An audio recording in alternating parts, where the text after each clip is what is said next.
Welcome to tonight's episode of Myths and Stories, hosted by myself, Mythborn, and Zori Alice. 10,000 views! Tonight we are going over the third and final part of our Light and Darkness series, and as Zor just said, tonight is also kind of special because we have officially hit our 10,000 all-time listens goal, which is pretty fucking insane. Never would have thought that this would have happened. I am over the moon with it. When Myth, so this happened yesterday, Sunday, and Myth sent me a picture as I was waking up, and I was just like, "Holy shit, we did it!" Like, yay us, and yay you, because you guys make it possible. So yeah, yay. No, absolutely. Clearly, we would not have hit 10,000 views without viewers or listens, I guess. We call it view. You can view stuff with your ear holes, right? Sure, yeah. But just, thank you for enjoying Absolutely. our craziness and, continuing to offer support in that way. That's awesome. And it gives us reasons to keep doing this thing. And we plan to keep doing this thing for, another 10,000 and more. So forever. We're going to keep things going tonight. When we last left off, we had just discussed the kind of more in depth of the witness / the winnower, and kind of their philosophy behind things, how they believe their way compares to the way of the gardener / traveler, and why they think they're the one that's in the right and the one that matters at the end of the day. And we did confirm that. I mean, I say we confirmed that the winnower is the witness. These are the same person, unless some kind of other evidence comes out in the future that suggests otherwise. But the fact that both the witness and the winnower have directly referred to Oryx as being, subservient to them, seems to imply that this is the same entity speaking in both narrations. Similarly, we are contributing the traveler to the gardener, mostly just because we don't have anything else it could be, and that just makes sense. Again, maybe we'll have info later that says otherwise, but for the time being, that's the assumption that we're operating under. That's what we're going with. Yeah, and it also makes sense because the witness directly addresses the traveler in the post Witch Queen campaign cinematic, speaking right. to the traveler, saying like, you have no more pieces left to play. This is the end. No more life, no more death. Which, why speak to something if it isn't the your nemesis, the enemy that you're yeah competing against.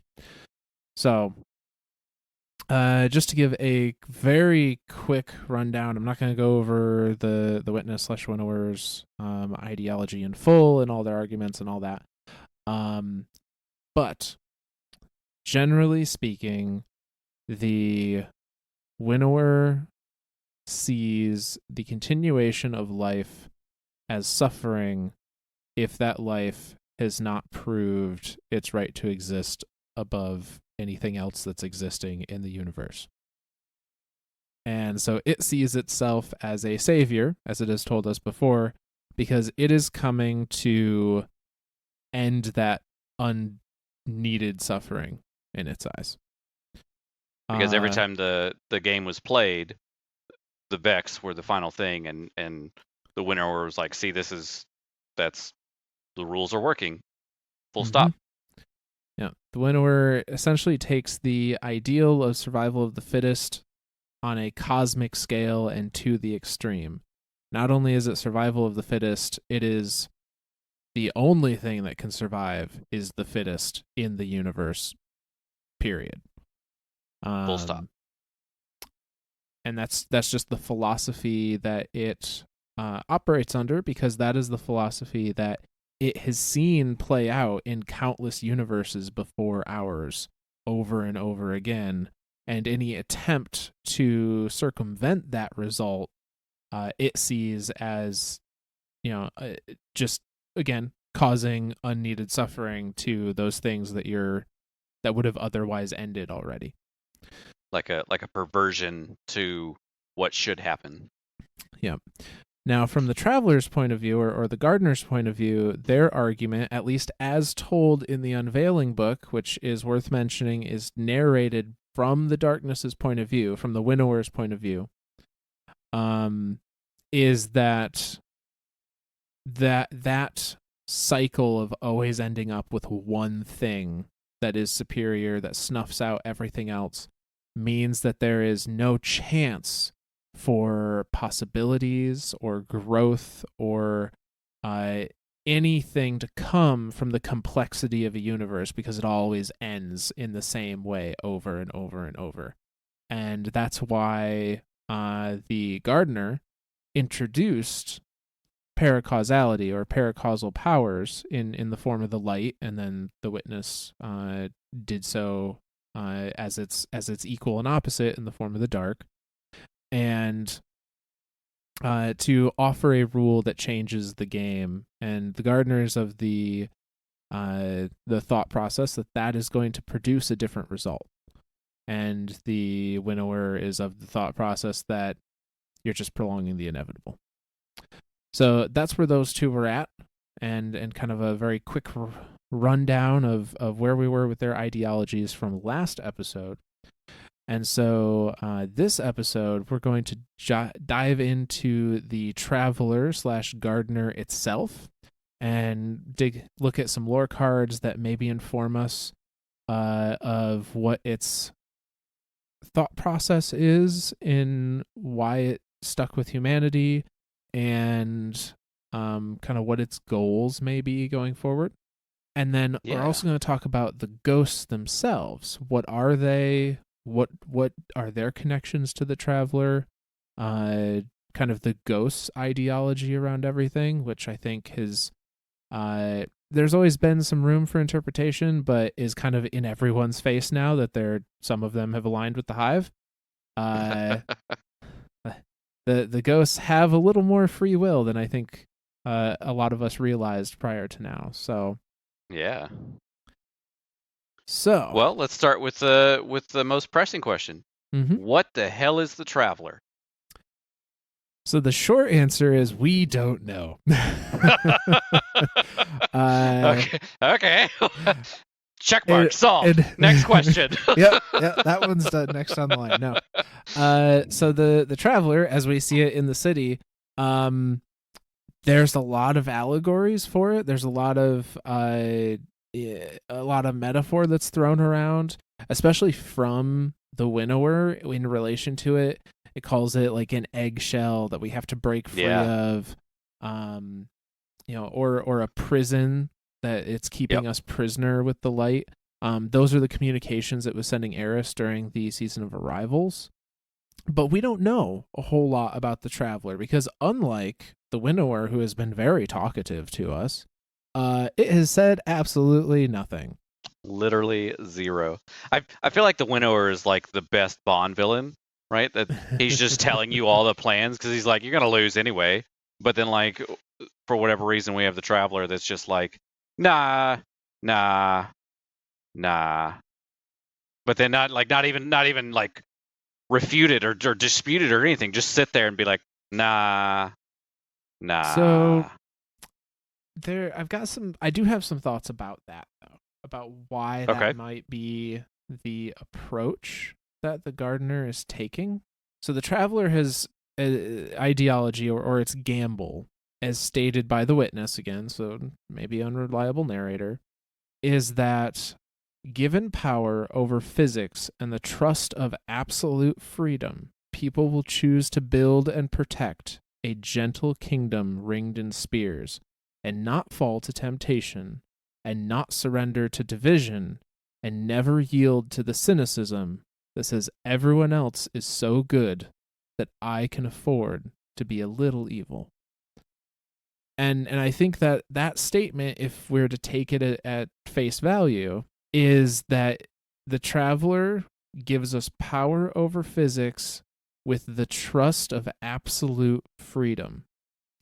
And that might mean freedom in the sense of there is no direction.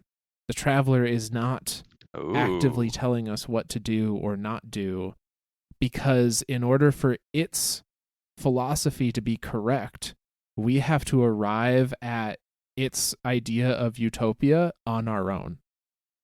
Now The there's universe needs to naturally get to that point to prove that the traveler was right, that the gardener was right, and the winnower was wrong. If it leads us there, that's not the universe finding its natural order.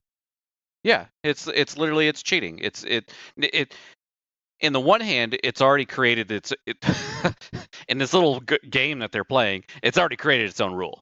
It's already said, you know what? I don't like your rules. I don't like how this game is being played. I think that things are getting snuffed out, and not just that things are getting snuffed out, but things that we could learn from, things that we could gain knowledge from, or gain something from, is being snuffed out before we can even see it start. And so because it wants to see that complexity, that's where it created the whole paracausal stuff, where it was just like, screw this, I'm making my own rules, and maybe I'll go ahead and go in there and keep an eye on him. And that's where he and the witness, for lack of a better term, join the game, and put themselves into our universe. But like you were saying, if the traveler were to directly interact with the beings that are being given this paracausal ability, that would show influence, and that would show like pushing in a direction, right? So anything like that to me can be like you're just like, at least from the winnower side, could be looked at as, well, you're just playing by your own rules again. You're not even following the rules of the game anyway. And now you've created this other rule, and now you're just pushing this rule along.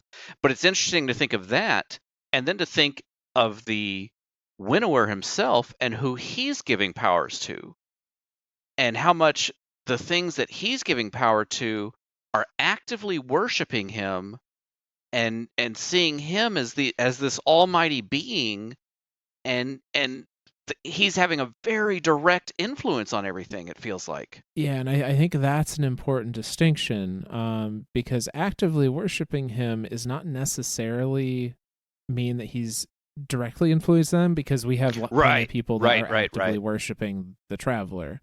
Yep.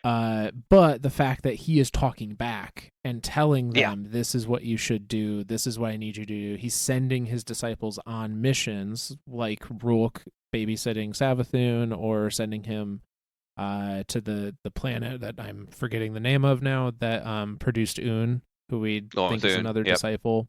Yep. The Ashlids, I think, was the race. Yeah.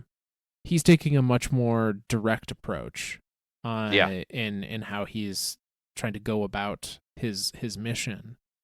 Which to me that would to me that would be like, well, he's breaking his own rules, right? Like that's maybe not his own rules. Maybe he's breaking the original rules of the idea of adding the extra rule of paracausality to the game. Yes and I know no. that was a big mouthful. I think the winnower is of a very different mindset. The winnower didn't agree to the rules that the traveler is That's right. Kind of set forth. I think the winnower is in the stance of, I don't care what your rules are or what you're trying to do. I'm trying to correct what you are getting wrong. That's an interesting way to look at it too. He's coming at it as I'm doing what I need to do to fix the universe, because you are breaking it. Yeah, Uh, absolutely. And to get it back to that end state, to yeah, get it back to that final shape end state of, hey, these universes were doing exactly what they were supposed to be doing, and now you the traveler are screwing it up. So I'm just trying to remedy that and make this thing come back to that final shape. so I also think there's some additional uh, information that can also lead us to why the traveler is not directly interacting with us. Um, I don't have the lore card pulled up because I literally just thought of it, but there is a lore card uh, that references a scientist talking about essentially saying that they don't know what the traveler's thinking, which would Sure. indicate to me back in the golden age, which would indicate to me even back then it didn't communicate. And Um, that, I mean, that would lead more credence to that idea that it's not going to interfere. Like it's going to see how these it's literally there as an observer, just to make sure that this extra rule that it's added doesn't break the universe. yeah, and there's also I think even if it wanted to at this point in time, I don't think it can anymore, or at least Because not really. wasn't there something So about the traveler's voice being taken or something?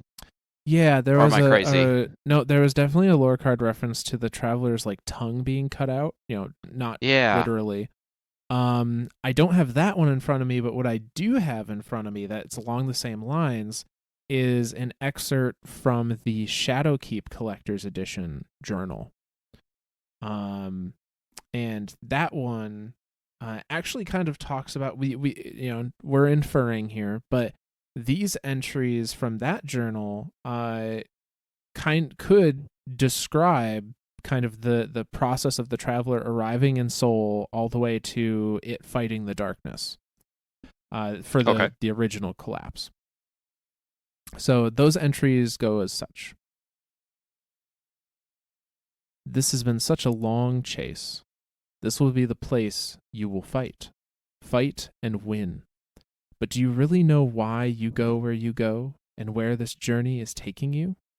The chase leads you where you need to be, you believe, unless you are being pushed. The blaze sits inside a nest of little worlds, still too distant to share its heart, but plainly staring out at you. A face emerges, drawn from plasmas and radiation. There must be meaning in its roar. You listen hard and carefully, and sometimes a lucid melody seems to rise out of random noise. Joy builds, and the first hope in ages transforms you. It seems important, even critical, to tell every star from here to the black between the galaxies that you will be strong. So I think that was the traveler arriving in the soul system. Sure. And then this is the darkness attacking during the collapse. This Okay. one reads, "The knife had a million blades, and you were giant, powerful, and swift. But the knife pinned you, cut your godly flesh away. Very little was left, you are sure, because you feel insignificant now. The hard, slick heart of your soul, that is what remains. A body small as a river stone and just as simple. You picture yourself as a piece of indigestible grit, a nameless nothing hiding among other nameless stones. Perhaps you glitter like a gem, yes. Pride makes you hope so. If only you could see yourself. But you have no eyes. Not the dimmest sense survives. What lives is memory. And what slim portion of these thoughts can you trust? The knife stole so much more than your body." So I think the you in this is the traveler. I think so. Well, and the mention of the knife, right? Like in Mm-hmm. the unveiling books, he talks. I think one of them was called the first The knife, first knife. Yep. right? And that was that literally the witness.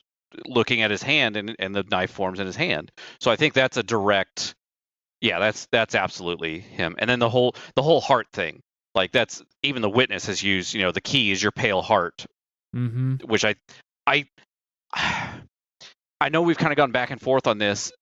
It's we've theorized that there's something inside the traveler, and that's what the witness is getting at. Yes. I think that's true.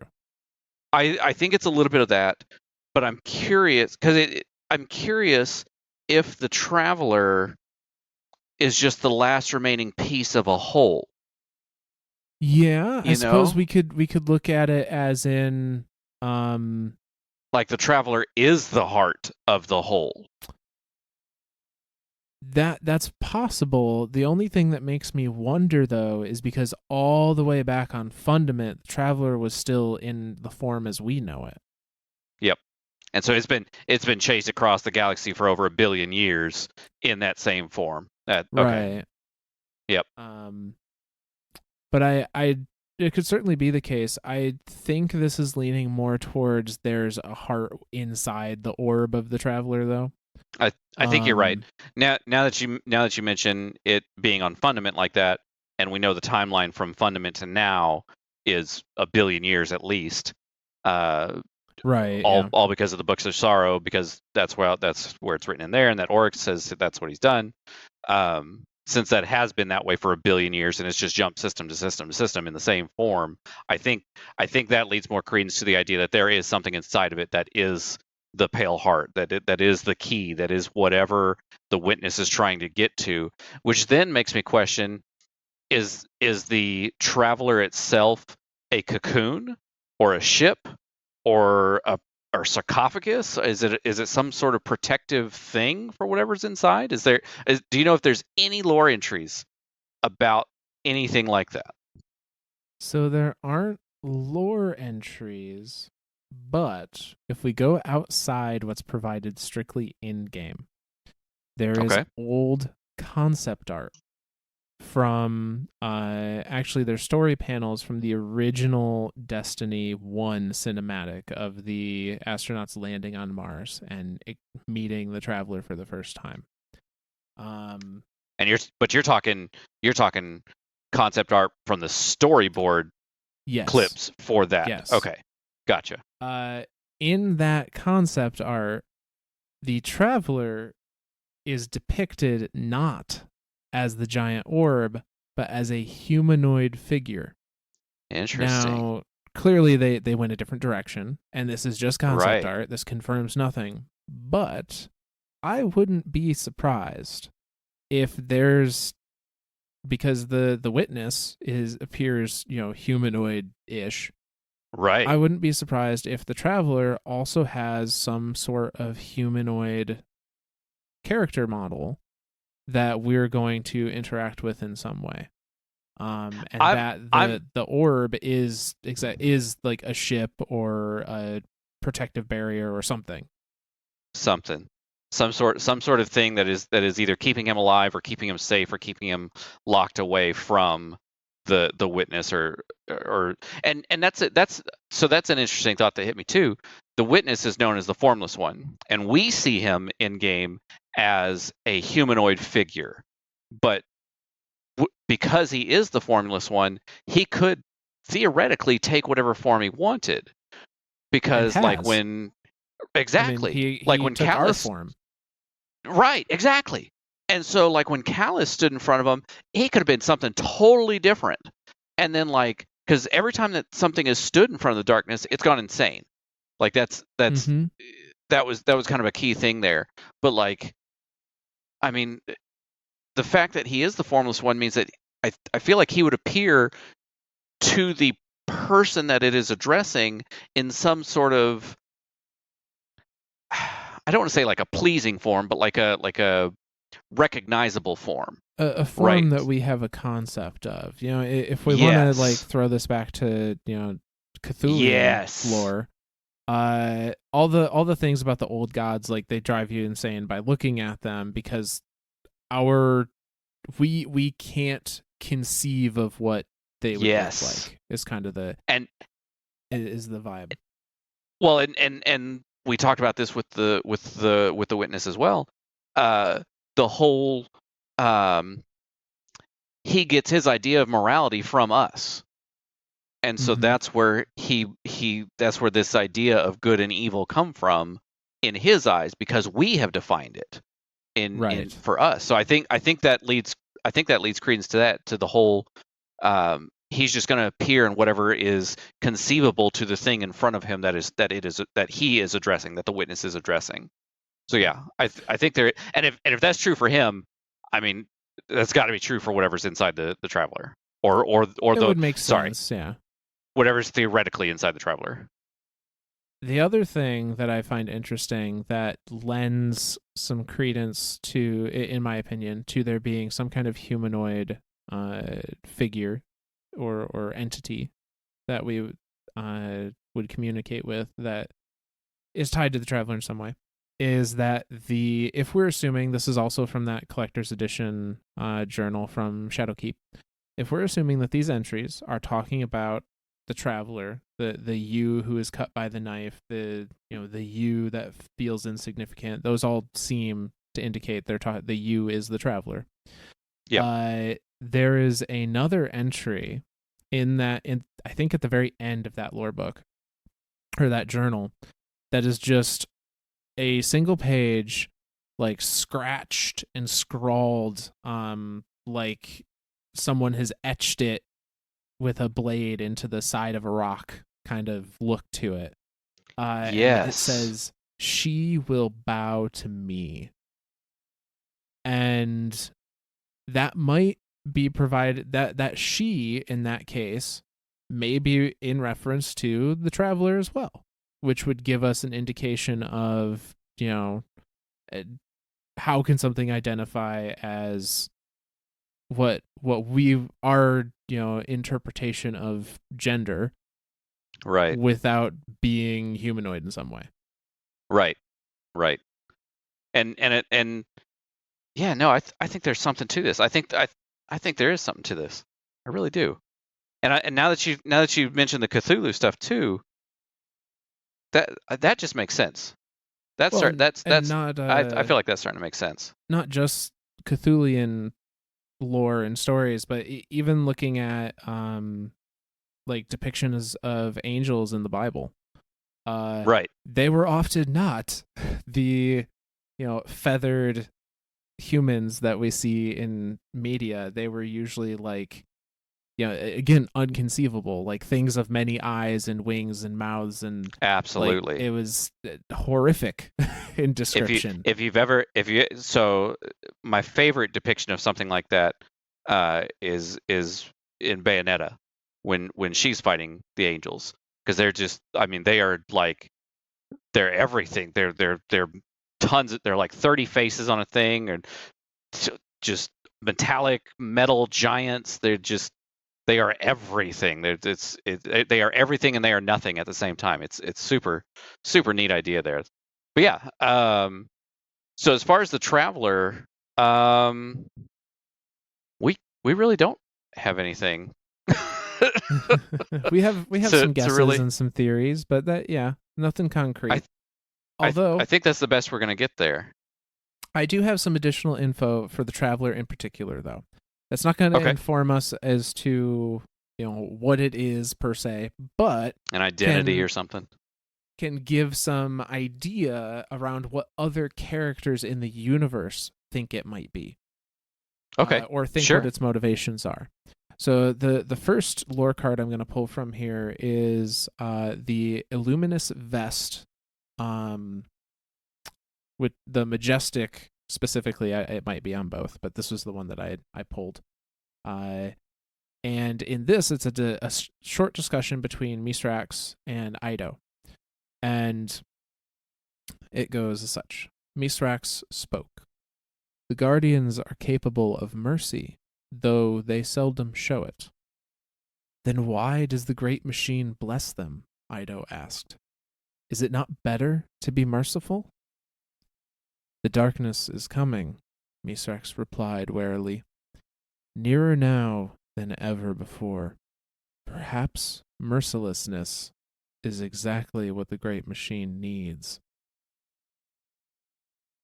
So a informing kind of Mithrax or Mithrax's opinion about like why this race that has a great affinity for war and destruction, humanity, Yeah.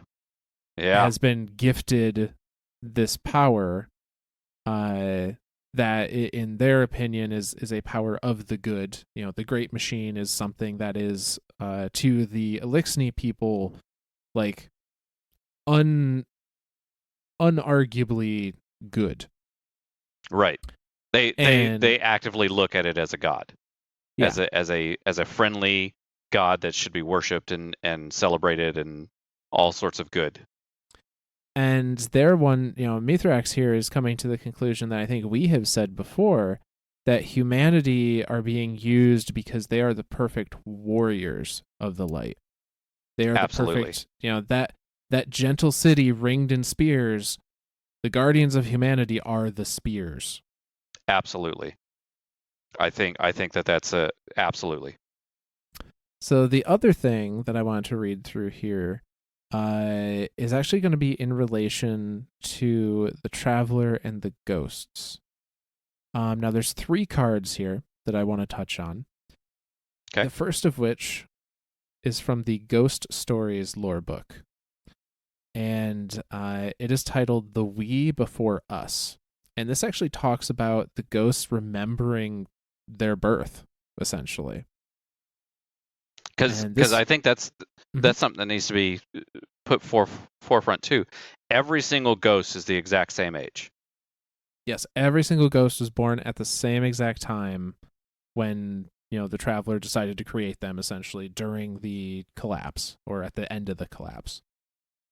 Every single ghost, including hive ghosts right now. Literally Mm-hmm. every ghost that is in existence is the exact same age. They were all born at the same time.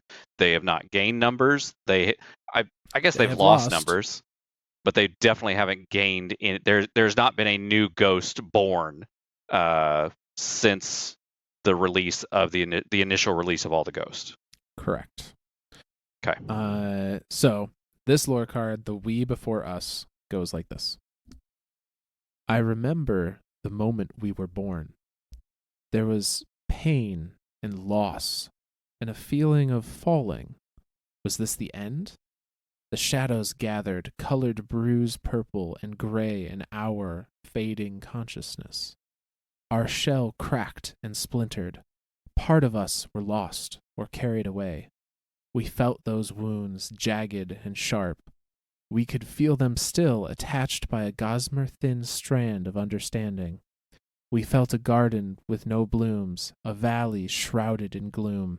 We felt ourselves dying. We didn't want to go. Then there I was, separated from the whole. I could feel it shrink, slip back into itself, dim and unseeing. I knew it was waiting, resting, watching, considering. And I knew what I needed to do. Somewhere in this wide, amazing galaxy, there was a person. They were quiet and dead, like we had been, but I could bring them back. I could share what was inside of me, this glorious warmth and life and breath and being. Together, that person and I would do what we, the we before me, could not. I wrapped the spark that was me in metal and glass, a tiny bit of something that reminded me of the home we had shared. Then I set out to find my person, the keeper of my light. There were so many people, so many still fragile things decaying into dust, lost to memory. I touched each one, looking for something, a fragment of ember under the ash. I didn't find it. I now know there I know now that there is one person, only one, that is mine. I have been to many planets, seen things I never knew were possible, hid from monsters, followed dreams. I have seen others of my kind, the other pieces that were once us. Their search is over. They are complete, stronger, braver because they found their counterpart. That's the end of that card. So that kind of brings up a bunch of questions. I have a theory. Okay. I have a theory. So when we see the witness in game, and the witness is described, as we talked about before, as a cacophony of thoughts, of many voices. And in game, we see their head is essentially the smoke of other heads and faces. And we theorize that different voices may have different personalities and talk to us at different times or narrate different lore books, and that could explain some of the inconsistencies we have seen. Sure. Now, what if the gardener originally was also a cacophony of thoughts and many different voices, and whereas the witness is combined them all into one being itself? Oh my God. The gardener, the traveler, has allowed those different voices and personalities to break out and be free, and instead of one singular being, be many complex beings, and those are the ghosts. They're just all little fragments of the traveler's voices. All right, well, I'm just going to take all my questions and dump them in the trash can now. Because that's it. Like, that's, damn it, why do you have the best theories? Okay, well, I'm going to do my questions anyway, because you can't stop me. No, so my first thought was okay, so the ghosts are a physical. Let's take your theory as law. I know that's a dangerous territory there, but you come up with some really, really good theories, and they are not that far off from what I think is the actual truth. So if the ghosts themselves are every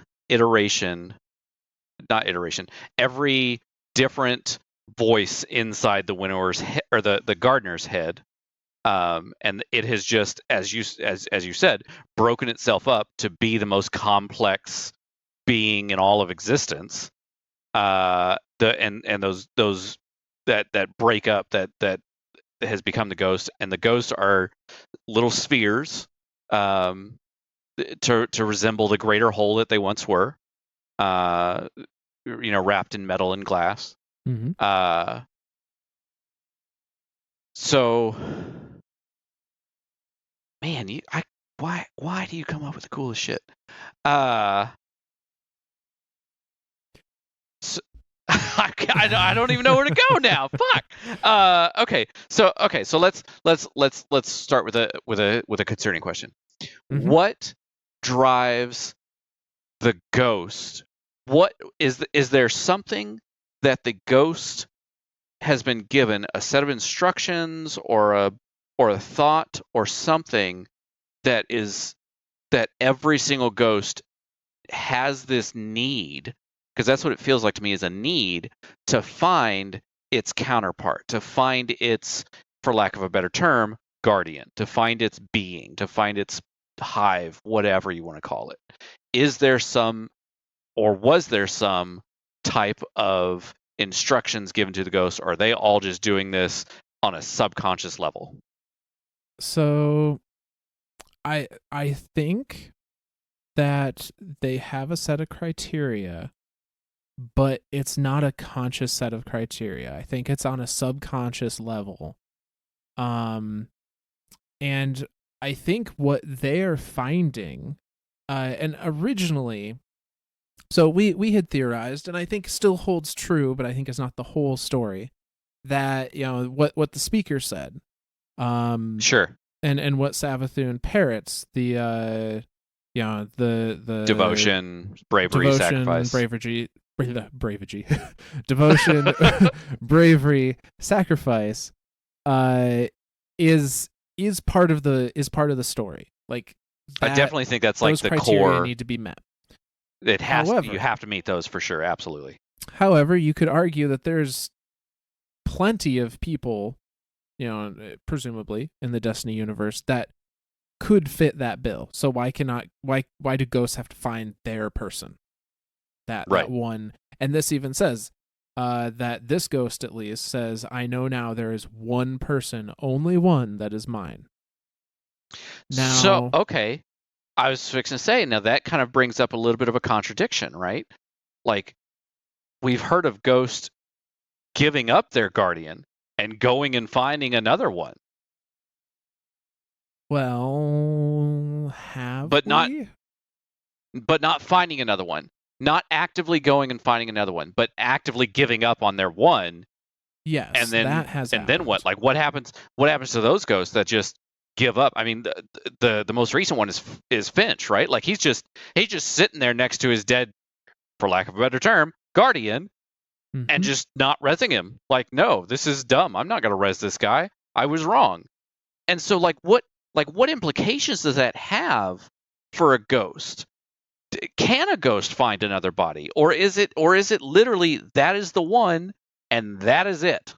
Full It's a stop. good question. If that ghost decides, screw this shit, I'm out, that ghost is just personless for the rest of its existence. That might be the case. I don't think we have ever That's seen. a lonely thing.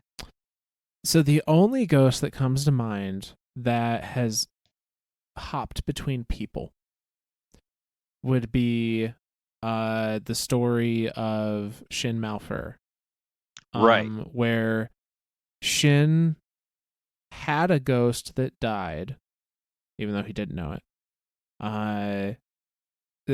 Let me back up.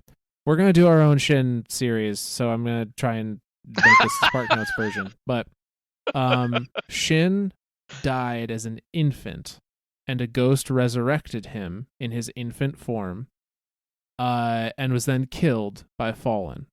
So Shin grew up not knowing that he had been resurrected in the light, and no one survived to be able to tell him that either.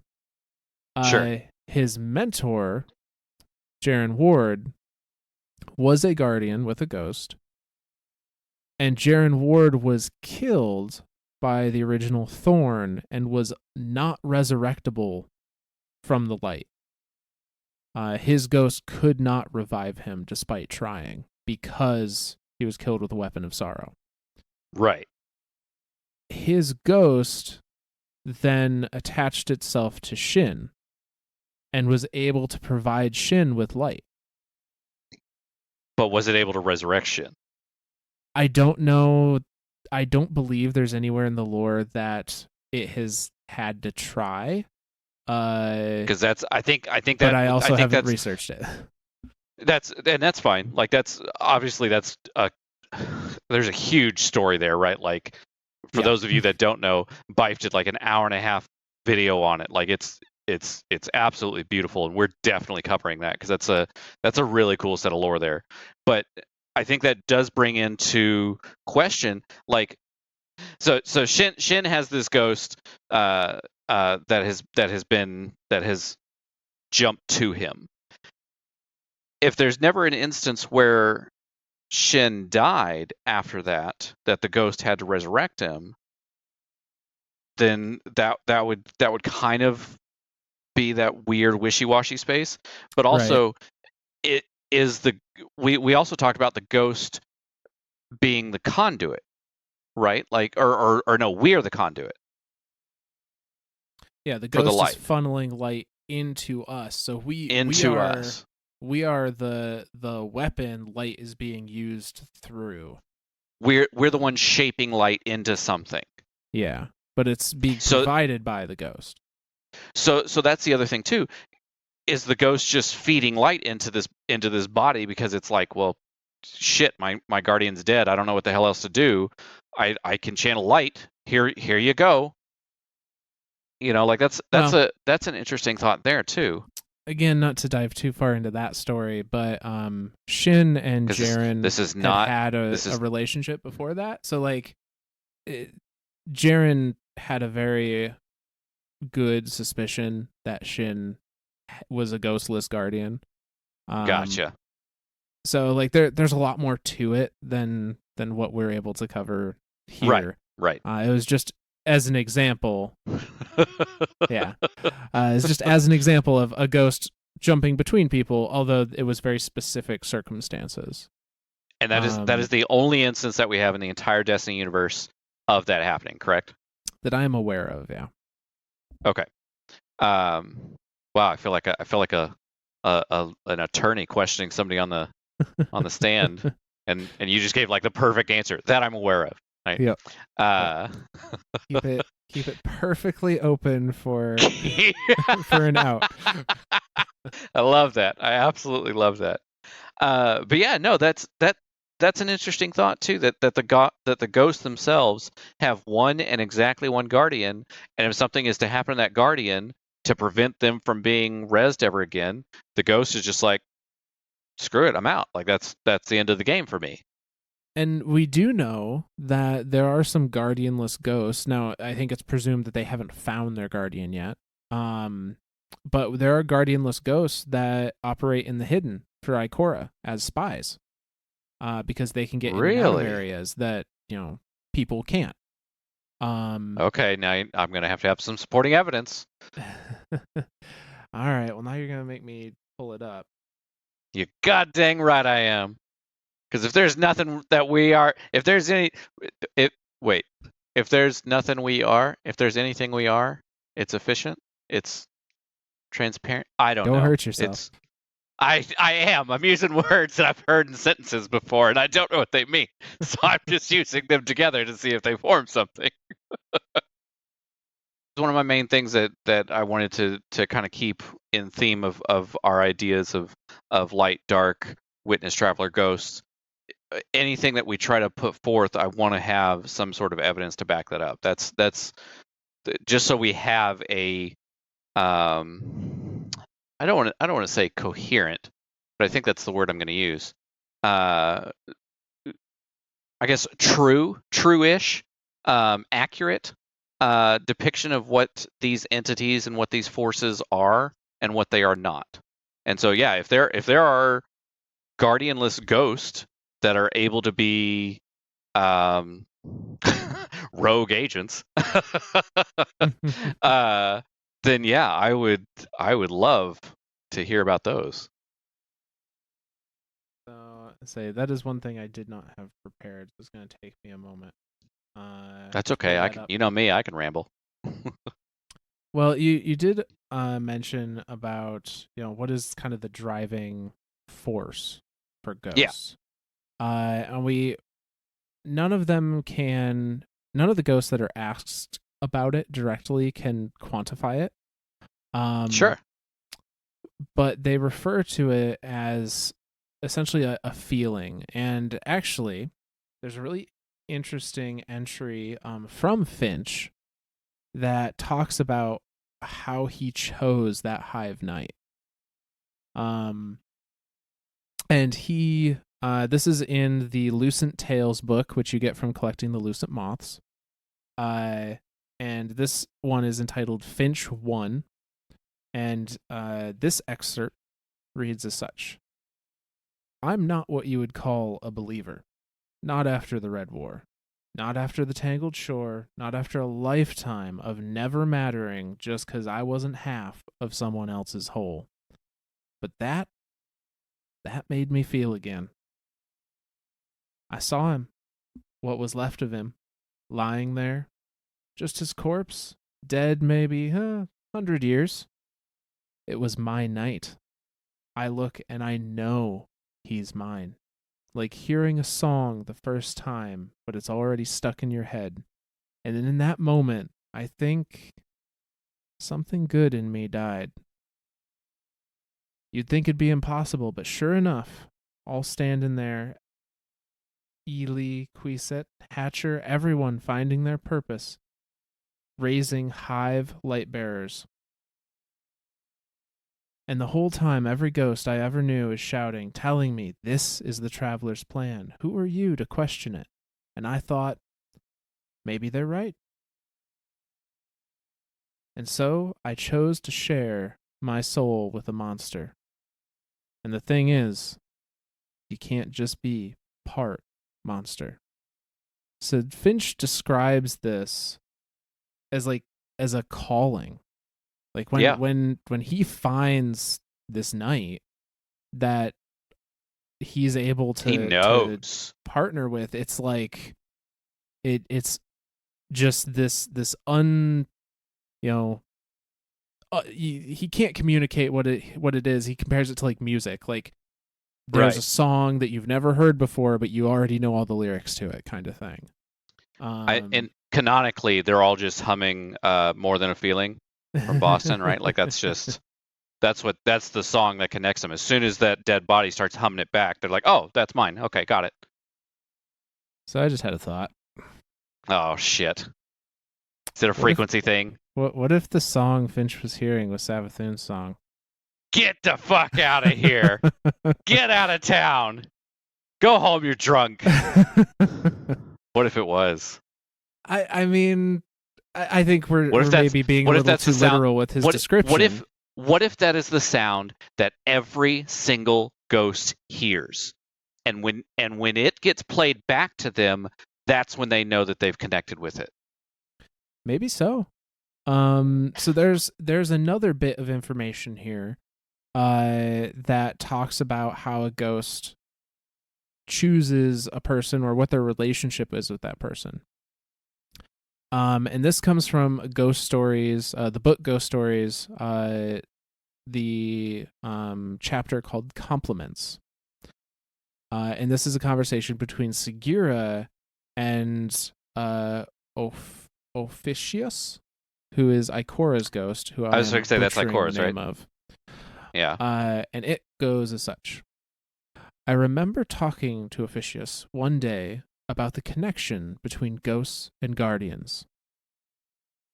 O said he had a theory why there was one ghost for one guardian. He thought that each of us had strengths that complemented weaknesses in our guardian, and vice versa. That we needed to be together, or neither of us would be whole. Like soulmates? I asked, because I am not in love with Osiris.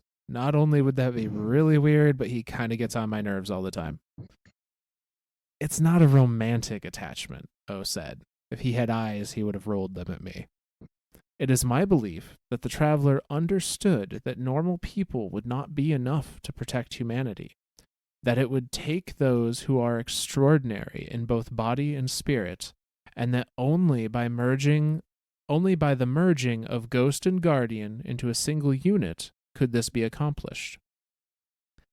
I don't know where Ikora keeps you, I told him, but Osiris and I are not a single unit. You've heard us argue a lot. And why do you challenge him? O asked. Because no one else will. He's the great and powerful Osiris, hero, scholar, savior, yada yada. And no one, not even Ikora, really challenges him. They do what he wants, even if it's a terrible idea. But not me. Everyone needs someone to tell them to get over themselves once in a while, especially Osiris. Would you say that is a strength that complements a weakness then? So this idea, and we've seen this I like hammered this. home a couple times here. This idea of the ghost is a half of a whole. Yeah. So kind of to put the pieces together a little bit here. I'm thinking that if we're under the assumption the traveler also had many voices, many minds, many personalities within itself, similar to the witness, and whereas the witness condensed them into one, the traveler allowed them to spread out as singular, many individual personalities and minds and thoughts and feelings. All of those ghosts seem to have it. Some of them remember it better than others, as will be discussed in another card here. But they all seem to have this sense of like emptiness, like there's a hole they need to fill. And I think not only is it the dictation of courage, bravery, and sacrifice, but it's also someone that has those things, that meets that criteria, that is also that ghost's personal other half. from a Right. personality standpoint. Yes. They need to Yes. be with somebody that is going to fill in their weaknesses for their personality, and they need to be, the ghost needs to be someone that is going to fill in the weaknesses of their guardian's personality. And I like that. that's the key, is to I find like the other that. half of that ghost's whole. I like that. And what I'm wondering, when it comes to, say, Finch and the other hive ghosts, Sure. are those ghosts the ones that were the more violent personalities of the traveler, of the gardener? Ooh. Are those the ones that were more geared towards the, wrath and vengeance, and Yeah. the hive were seen as complements to that? All right. Well, my theory making days are officially done, and I'm just letting you just run free now. Because that's brilliant. That's genuinely brilliant. Like I like that idea. I think that makes sense. Yeah.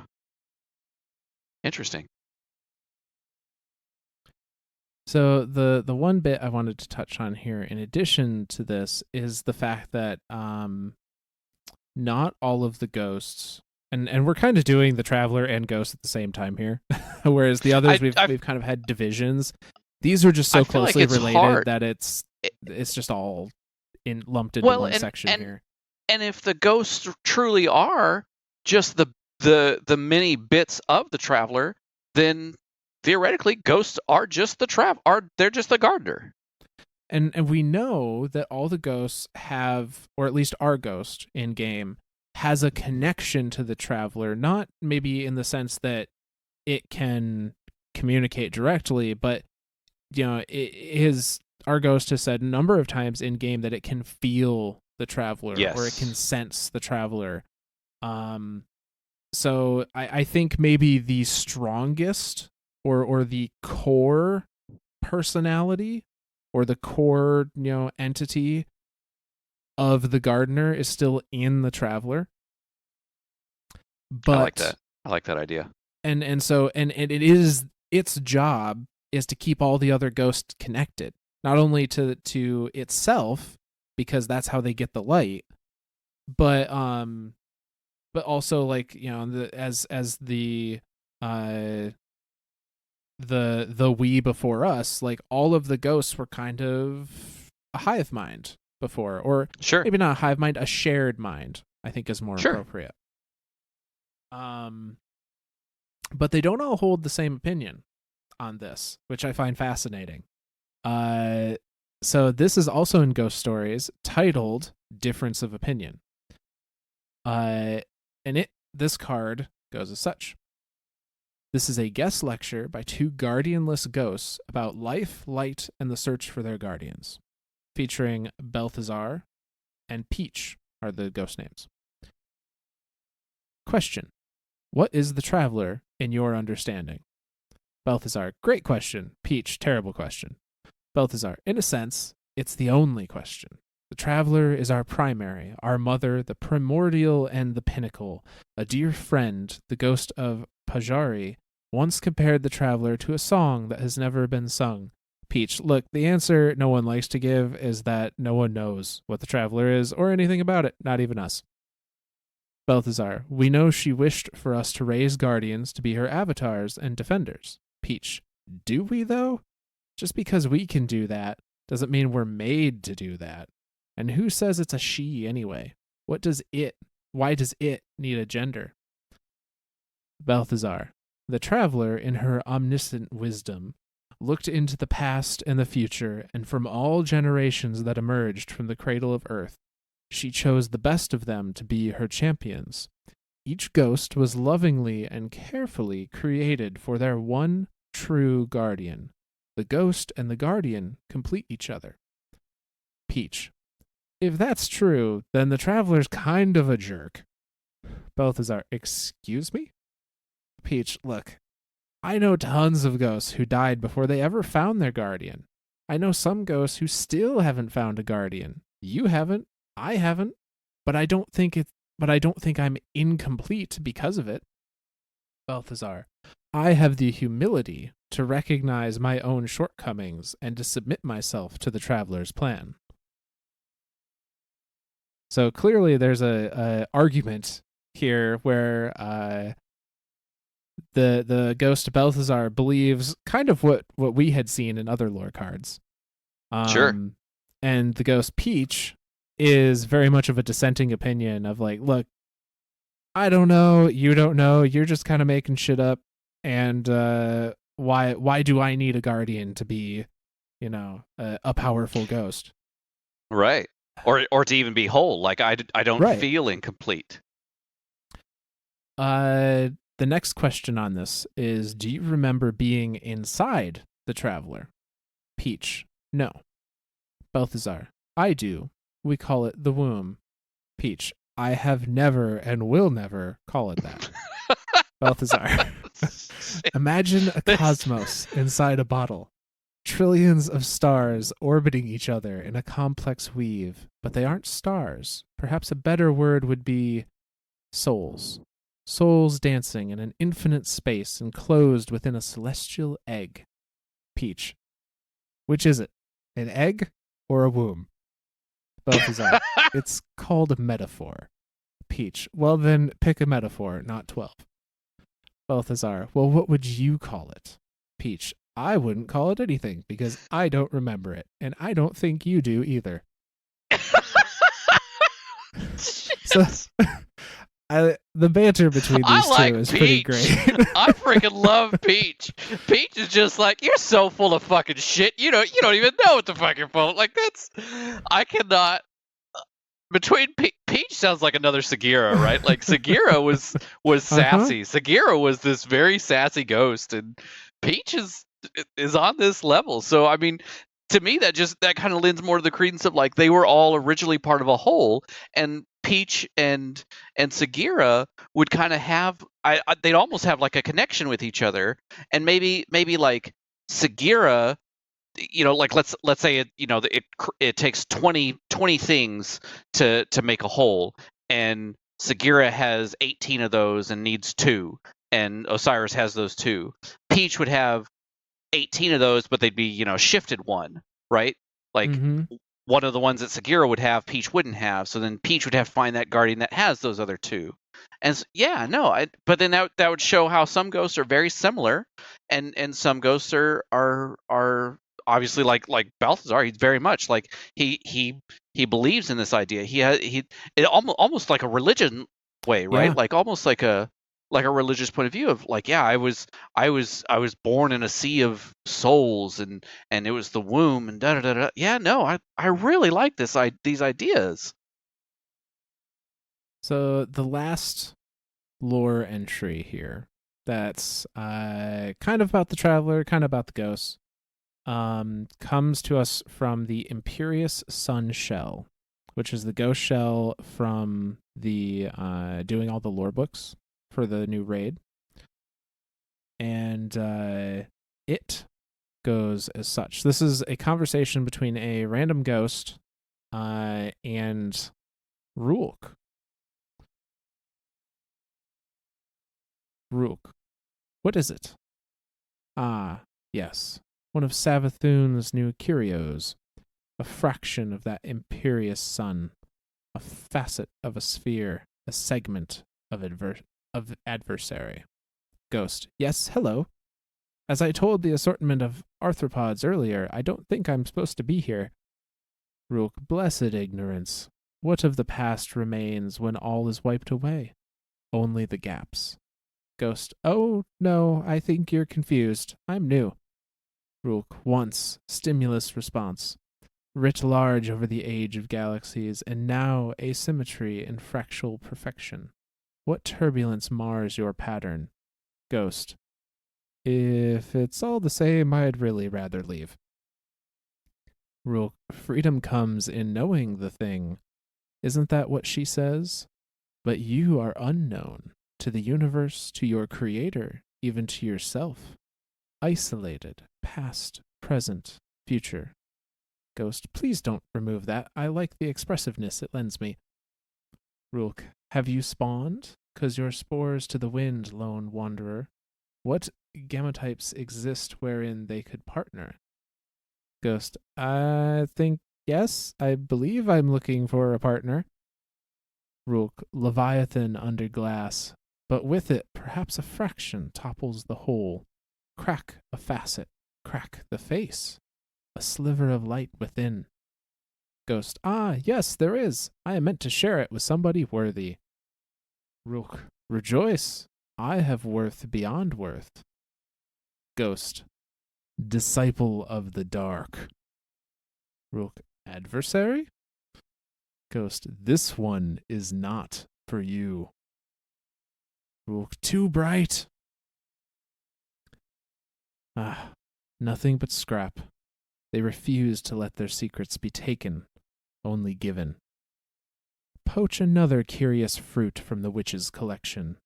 They cannot, as a race, all deny our worth. The Rook is trying to give himself a guardian. Rook's trying to... a ghost. Yeah, he's trying to get a ghost to give him the light. Yeah. I don't think understanding that requires him to be dead. Right. I mean, I guess that's what he's trying to figure out, is how does it work? Yeah. I mean, that was the whole thing, like how Savathun was trying to figure out how it worked in the beginning, right? Like, that was the whole reason that she infiltrated the Vanguard as Osiris, to get into the tomes, to see what type of information is going on here. Like, what happens to it? Why do Guardians not have memories? What happens to something if you give it back its memories, right? Like, that's all of this stuff that she was doing as research to figure out, okay, if I die, because that so far seems to be the qualifying thing, what happens to me and how do I keep being me? And Rook doesn't have that knowledge. And it doesn't seem like that anyone on the darkness side has that knowledge either. Well, because up till this point, they weren't interested. Right. Up until this point, and Rook even describes them as the adversary. Like, they're an enemy to be destroyed, not something to be understood, unless that understanding could lead to their destruction. Right. Which I think is what he's trying to do here. Rook also says something here, again, that we have seen in these previous lore cards over and over. He describes the ghost as a fraction of that imperious sun, yes. a facet of a sphere, a segment of adversary. It's just crack part the of face, a whole. Crack the whole. Yep. So I think, one could argue, well, all the ghosts came out of the Traveler or were spawned by the Traveler, so maybe he's just talking about that. Maybe. But I don't think so. There's a lot of supporting evidence to suggest that the ghosts are part of the Traveler in a literal sense. I mean, part of the gardener. The last two lines there. This one is not for you. And Rook is even like, adversary? Like, he knows.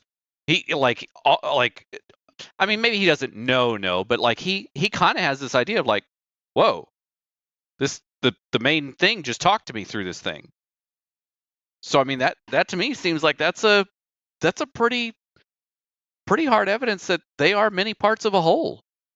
Yeah, and it can be a little difficult to understand just listening to it. So I'm going to clarify here. At the end of that lore card where it says "Disciple of the Dark," this one is not for you. It's implied in the writing, because that's a different font and it's all, it's cap locked. That's implying to a lot of people that is literally the Traveler talking through the ghost and causes the ghost to self-destruct in order to prevent Rook from getting it or getting access to it. So that implies a lot of things there, right? Like, number one, there is a way to get to it through a ghost. If the Traveler is willing to self-destruct a ghost to prevent it from to prevent it from falling into the wrong hands, right? Like that's if the traveler can do that, then that implies that there is a way to do that. That there is a way to go through the ghost to get to the traveler and take the light. I mean, we know that the light can be trapped. We saw that with Gaul. We know Yep. that the light can be disconnected. We saw that here in Savathun, right? Like that's when she pulled the traveler into the throne world. It was assumed that every ghost outside the throne world. Well, I don't know that it was assumed or not. I assumed that every ghost and everyone with the light outside the throne world was disconnected for a short period of time until the traveler was put back. But I yeah, think the no, I don't traveler know. kind of. Well, yeah, because I'm trying to think back of that the mission dialogue, and when you finish the mission and the traveler, you know, has the big blast of light. I believe it's Ikora says that she's got confirmation the traveler is back over the last city, which would imply Right. that it had disappeared for the extent of that mission. Yep. But I don't know if it disappearing and being in the throne world was cutting the light off from everyone that was connected to it. Because that was the whole thing that Savathun was trying to do. That's why we get the thread Right. cutter debuff, I or the don't. thread cutter buff, because we're trying to Yeah. prevent that sealing away. That we are the thread cutter. We are cutting the threads to the web that is being cocooned around it. Yeah, and I don't think it was sealed yet. Is the Right. implication? Because if it had been sealed, presumably we would have also lost our light. Absolutely. And Absolutely. so I think it was a like we were preventing that seal, but if it had been sealed away, then yeah, light would have been shut off.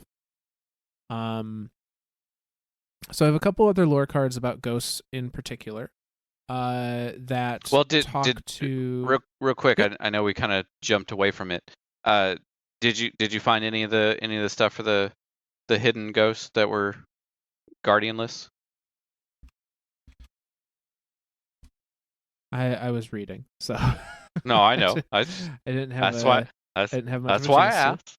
That's okay. That's Let why I me go asked. ahead and see what I can dig up here. Because while you're doing that, I've got some things that I Yeah, kind of go for want it. to talk through, kind of out loud of kind of like what we've really gone through here. So we're gonna kind of transition more into the ghost. Obviously the last little bit we've been talking about the ghost and the traveler, but I think if we can stick with this theory that the ghosts are the traveler and they are just a smaller part of the whole, then you can't talk about one without talking about the other. That's like talking about a person without acknowledging that they have arms or something. Like that's what I feel like that could be Mm-hmm. akin to. Um, and we've talked about the witness. We've talked about how the witness is in the witness's eyes just following what his nature is and what the natural course of reality. And it's interesting too because before they were put in this universe, their reality was just making and destroying, well, not making and destroying, but making realities and universes and seeing what happens. And at the end of the day, the winnower um, reaping what was sown in the garden and cutting away all the loss so that the task can begin anew the next day. Um, we've talked about, now this is 2 episodes ago, where we talked about what is light, what is dark, that they are just tools. The light and the dark have no type of entity. There's no a being can use the light, a being can use the dark, but the light itself and the dark itself are literally just tools. They are how a being they are what a being can use to channel the physical properties of this universe, be it in the electromagnetic spectrum, the nuclear spectrum, the gravitational spectrum, like all of that is just ways that the light is being used, and then the darkness is just the counterpart to that. That because again, because they exist in this universe, everything has to have an opposite and equal reaction. That's part of this universe. That is one of the laws of this universe that I say that we live in. Obviously, it's part of what we live in, but what the Destiny universe lives in is that everything has an equal and opposite reaction. So because there's everything that can manipulate stuff on the light side, there has to be something that can manipulate stuff on the dark side. And the winnower and the gardener in this reality, in our universe, are literally just supposed to be observers. But it definitely seems that the winnower is actively trying to undermine the gardener by directly influencing people and entities of this universe. Because they are obviously gifting their powers out, right? Like the traveler is doing this through the ghost, gifting the light to whatever the ghost itself, and for the ghost to have its own free will. Like it's the ghost is free. The ghost is able to just go out and pick whatever. If it wanted to, this is a kind of a crazy thought. If the ghost wanted to, it could resurrect a flower, and it could have the flower use the light, as long as the flower has died and was devoted and was follow me on this one, right? Like this is an idea, right? Like I am not having any luck doing a search. The internet is failing me. That's fine. So I can't confirm. I am like 99% sure I remember reading this, but I do not have the source at the moment. So that will just have to be hearsay for the time being. That's okay. We'll take that as hearsay for now. But yeah, so the ghost having the ability to have their own free will, to find their other half, and some ghosts are partially, I'd say, borderline mostly whole, right? Like if that whole analogy of, it takes 20 parts, and this ghost has 18 of those 20 parts already in them. They just have to find the other two, and that's where they get it from the guardian, and vice versa. The guardian is just the 2 parts, and they needed to find the other 18. They didn't need to find the other 2, because there's never a reverse thing, right? Like the ghost is always looking for its half, but the other half is dead. It's not looking for anything. Like it just happens to be the part. Man, are we the tools? I mean, kinda. Depends on who you ask, I guess. Kinda. So I did want to go back to something you'd said about the gardener and the winnower supposed to be observers. I don't think that's necessarily accurate. I think what they were supposed to be observing and making sure is handled properly is only their correlating paracausal power. So gotcha. I think the gardener was supposed to be the observer and the steward of the light. And the winnower was the observer and the steward of the dark. Now, previously, they were outside the universes they were making. Right. They still interacted with them because the gardener still, sowed life into the universe, and the winnower still came through and, cut away anything that wasn't strong enough. So that it implies they still had some kind of direct action on the previous universes, but they were above them as far as in existence. But now they're trying to fulfill those same roles, but now they're in it. Now they have to abide by the laws of this universe. Yeah, and they each have dominion over, one of the new laws that are in this particular iteration. Yeah. So I guess that's an interesting thought too. Since they just have dominion over these paracausal laws, do they have dominion over anything else? I don't think so. I mean, can they freely can the winnower just freely spread life through the galaxy? And I mean, obviously the winnower can freely spread death through the galaxy. He's kind of been doing that the whole damn time. Yeah. Now I don't think the gardener can spread life in, and we don't know how it was doing it before. But sure. I think in this instance, the gardener can't look at can't just metaphorically point at a barren rock and go, okay, you're going to grow grass now and have grass grow. That'd be But awesome. what it can do is but can it? terraform Yes. and make those areas suitable for life to naturally grow there. It can And that's what totally it's just been point doing. at something and go, grass grow, and grass becomes life. Oh my god, they totally do have fucking damn it. Well, shit. Okay. All right. So That's it. That's the end of our series. Goodbye.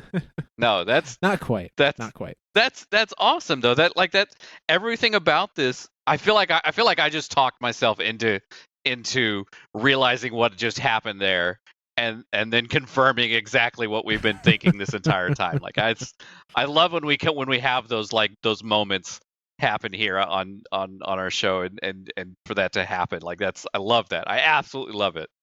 So you have some more ghost entries.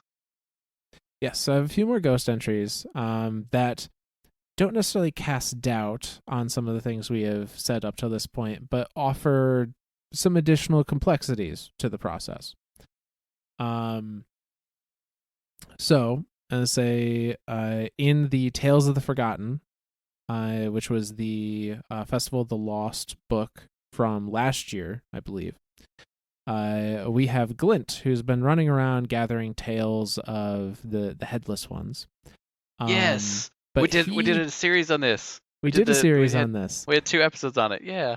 But he has one line in that entire lore book that makes you go, "Wait a minute." And it is this one. So he's talking to the Cryptarch, I believe Rahul, and Rahul about these headless ones. And the Cryptarch says, "I never figured the Traveler would have made you lot so gullible. I thought you little guys are supposed to be super smart. I mean, you're basically living computers, right?" I think we're sentient energy signatures housed in a cybernetic construct, Glint said, trying not to be offended.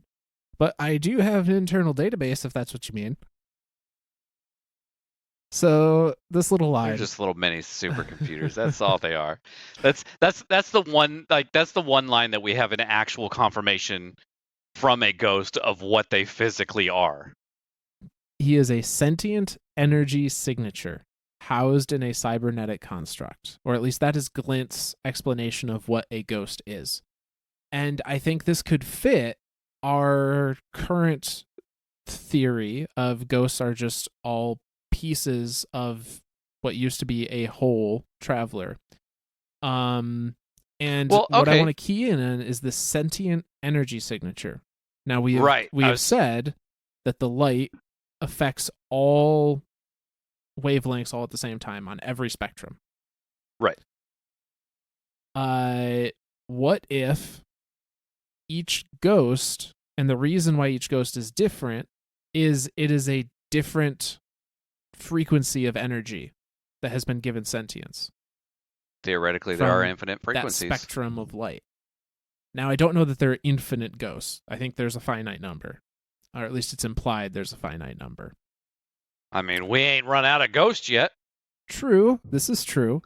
I still keep seeing new lights every once in a while in the Crucible, screwing up my scores. But that's just Shax sitting the wrong people in. Yeah, that's just Shax that not putting people in the kiddie pool when they're just starting out. Right. Oh, you're an 1150 light. Okay, here's a 1550. Suck it. Get good or die. Yeah, that's Shax's. Well, Shax is kind of an asshole. I mean, he's been around since like the Warlord days, so I get it. Yeah. But he's kind of an asshole. Like the whole, what do you mean you can't concentrate when I'm yelling? Yeah. Relax. Yep. Oh, did you go and listen to Shaq Zavala's workout tape? No, I didn't. If you ever get a chance, and this is for everyone out there, you can go to Zavala's office, and when you're standing in the doorway to his office, on the left side of the room, if you're looking at his desk, on the left side of the room, up in the corner, if you climb up on a set of boxes, there's like a square, an interface that's like hold square or whatever to activate, and it starts activating a workout type music with Shax just screaming Crucible lines the whole time. And even if you leave his office, the dialogue keeps going on the bottom of your screen. So you can be all the way in the hangar, and it's still screaming this dialogue at you. And so yeah, not to tangent, but I always thought that was a neat little That is a thing fun there. one. I'll have to look that up. Yeah. So But Ghost is a sentient energy signature. and if light Housed. is infinite energy signatures or infinite, frequencies, then ghost is just one particular frequency given sentience. I like that idea. So just a little more support for some of the things we were talking about already. This one though, I find very interesting, and throughout our talks about ghosts and how they pick people and all that, some people I know, I certainly, as I was developing these theories, had this thought of, yeah, but there were some guardians that weren't nice. Like there were some guardians out there that were, the warlords that were not good people. Right. And what I think this is that the ghosts, although they have a person that is supposed to be the thing that completes them, or the person that personality-wise is their perfect complement, I don't think all the ghosts either are diligent as they should be when they're picking their partner, or didn't truly understand what they were looking for, as far as like what actually complemented them. It's still very unclear as to what ghosts see before they res somebody.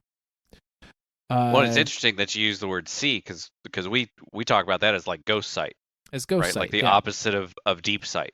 Yep. And so this is another one from Ghost Stories. That's The Ghost Hunter is the title of it, and it says this: the speaker's warnings were clear. Always mind the light.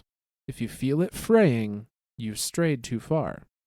There are places even the traveler's light cannot reach. His name is Cyril, and Cyril called me Strain.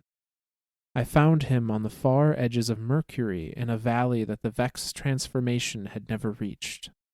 He seemed resilient, unwavering, old, and wise. If I had searched so long for my better half that I didn't hesitate. If I had considered but one moment more, I may have sensed how tired and burdened and tangled his soul truly was, and I would have left him in peace, and I would not be a murderer of my kin. So this was Interesting. this Cyril guardian, or light bearer, I guess, is a more appropriate term for this. His ghost, Strain, could see in him resilience, unwavering dedication. He was wise, but he didn't look long enough. He didn't consider a moment more and see that he was also very burdened and tangled and world weary. And now he's stuck with him. Yeah. Because, and I think it truly is one ghost to one guardian, because in this instance, if you're the ghost Strain and your guardian is actively murdering other guardians and or ghosts, maybe just don't revive him the next time. Yeah. And go find another, but all the implications But if they're are that tied that's to not it, an they option. can't, right? Like that's not an option for them. Yeah. And so I think these ghosts that, and that might be a question someone has, like, okay, even if they can't go find another guardian, why bother resurrecting this one if he's just doing terrible things? And honestly, I think it's because ghosts have been searching so long at this point. That Our estimate from the collapse to now is a little, over 1,000 years. easily. These ghosts have been searching for at least that long to find that perfect partner, and I With think no type of direction behind it. Like right, literally just go find your person. And that's it. Like that's that and it's not even they've been told to go find their person. It's just this drive, this this subconscious just feeling, subroutine yeah, that is going for 1,000 years. Go find your person. And everywhere they look, oh well, Joe found his person. Finch, there's a line that Finch uses when you're just walking around the throne world. He talks about his buddy Ron, who found his guardian and has already died, and Ron's gone. Like yeah. It's such long time searching and looking and not finding anything. and I think it leads to desperation, and we saw Absolutely, that with some of the Lucent Hive ghosts that we got stories about. Um, absolutely. I think a lot of it's out of desperation, and when you have found a guardian, even if you realize it's not the perfect one, like those ghosts are going to do whatever they can to try and hold on to that connection and make that person be the perfect one. um So as that's it. messed up as it sounds, it's kind of like an abusive relationship at that point, in a way. Yeah, absolutely. Like and that's to me that's what it seems like. It's like that. It's like if we take that analogy like 20 parts. This ghost has 15 parts, and he's been searching for so long he couldn't find the other 5 to fit. He found one with 4, and he's like, Right. that's good enough, and just picked that one up. And it turns out the 5th part is like a homicidal maniac part, like Yeah. But now he's stuck with him, and dude, abusive relationship. That's a perfect term there. That's a So, and man. to drive this idea home, um there may also be some ghosts that their guardian doesn't exist anymore. And what I mean Oh by that shit. is this entry, also from Ghost Stories, titled Into the Fray. She wasn't ready, but I had no choice. The Cabal mining rig was set to scorch the earth and then churn the soil to get whatever they were after underneath. Problem was, my guardian, the one I'd spent a very long time looking for, was lying dormant in their path, a lifeless husk in need of a wake up call before her remains were atomized and I was left, for eternity, without my chosen. Now, there's a lot more to that card, where this particular guardian is quite a badass, actually. But this Yeah. this bit implies that if something happens to the remains, if the remains of the guardian, the remains of their other half are atomized at the very least, they just are out of luck. Their That would person's suck. gone. Uh, And they're just left alone for eternity. and they might not even know it, because this ghost saw that there was impending doom for their, would be guardian. But there's plenty of other ghosts that could be on a completely different planet doing their search when their guardian's remains happen to have something terrible happen to it. And they would never know. And so they just search forever. That's a hell of a lifetime. Mm-hmm. That's a Jesus Christ. That I don't have words. There are no words to describe that. It makes it a lot more understandable that some of these ghosts that might be in this situation are a little more susceptible to the idea of, maybe I should look outside of humanity. And then you have the Oh, ones that have ended up with the hive. sure. Because there's only so much of humanity, right? Like Right. like if ghosts are infinite, humanity is a finite thing. I mean, Mm-hmm.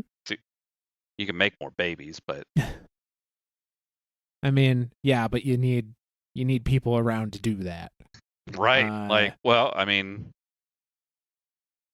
yes. So, Clovis Bray would argue otherwise, but whatever. well, Clovis Bray is a dick, so. Clovis Bray is fucking nuts. Yeah. So, Now, this doesn't mean, though, that some ghosts don't make that hard choice. And I want to talk about one such instance here to kind of close out our ghost specific section. This is also an entry from Ghost Stories entitled The Chosen's Choice. One winter night, clad in golden armor, he made war on a seaside settlement of fishers and spiritualists. Not a man, woman, or child survived. Flushed with the high of easy victory, he and his followers were ill prepared for the fallen war party that had been stalking them these last few moons. It was a massacre atop a massacre, and only he, one of the risen, would walk away from this. She looked away from the human carnage surrounding her, looked down upon the one she chose. His golden armor, dulled with the blood of his victims and his adorers, still reflects back to her the light of her single eye. He made his choice, and thus, so will she. She turns her eye away from him, away from herself, and floats eastward towards the rising light. So this is a ghost that their guardian is a monster. This is during the warlord era, I assume. right.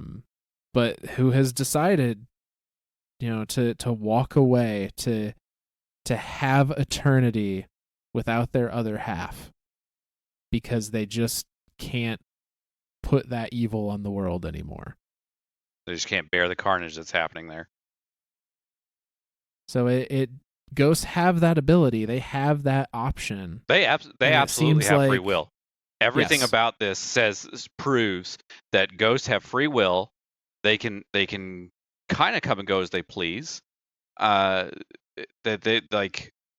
There's nothing tying them to whatever they've rezzed at all, other than once they've rezzed one, like that's what they're stuck with for life.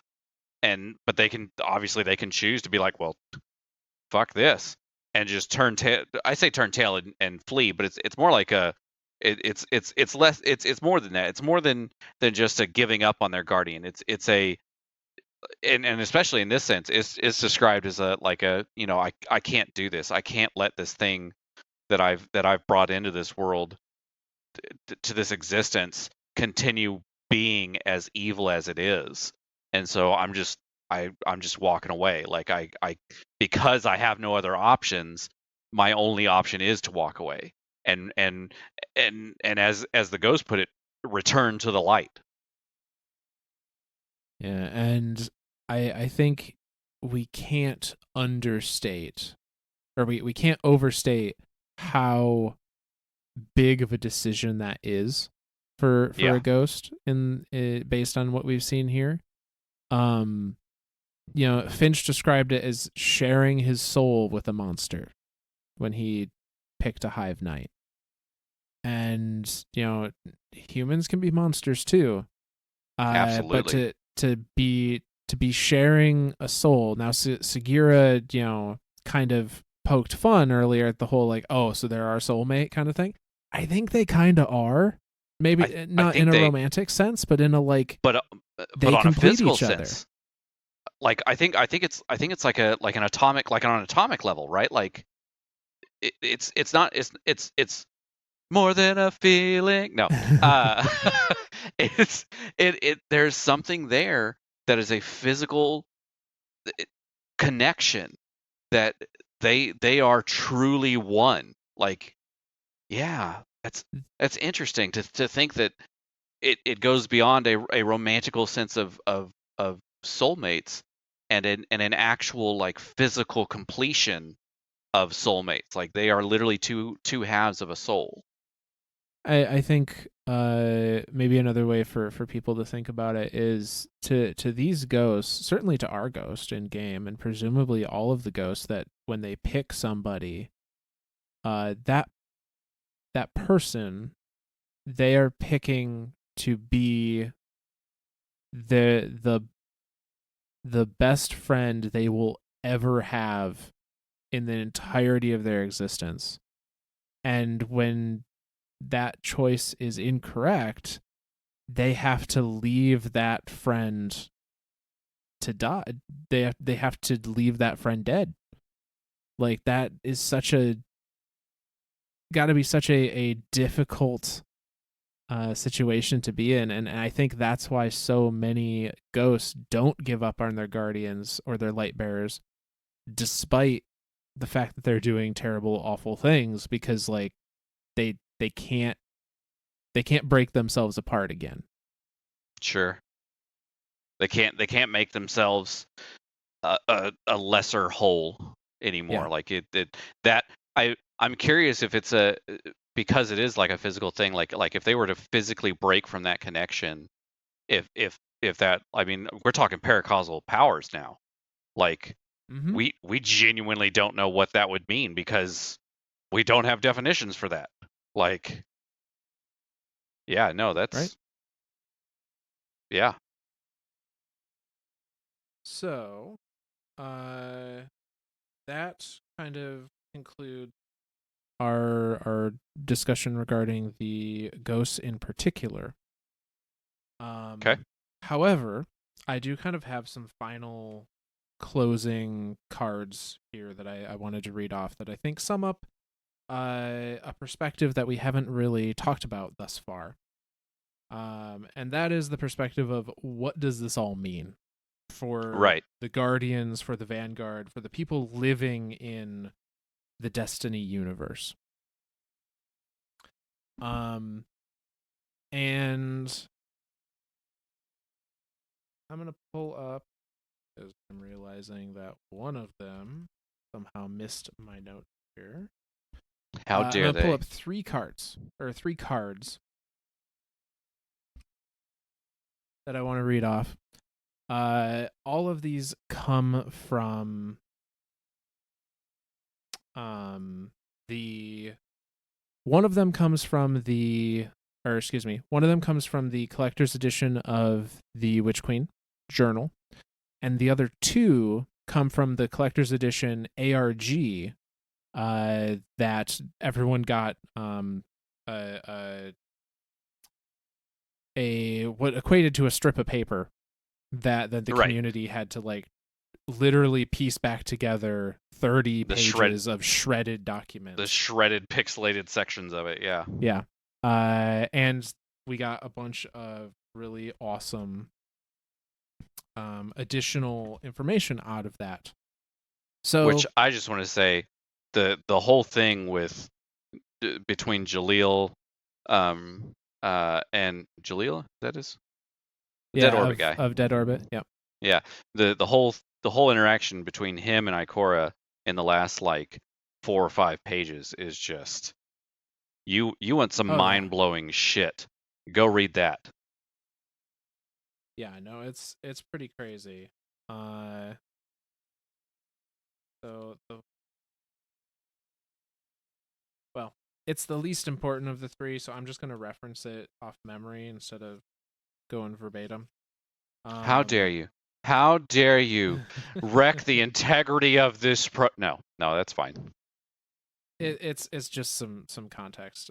So the first one I want to read comes from the ARG, and I'm not gonna read the entirety of this one because it's very long. But the initial thing is there's a guardian by the name of Ransom who is arguing to Ikora that the Elixni should be removed from the city because he and many others can never forgive the past atrocities of the fallen.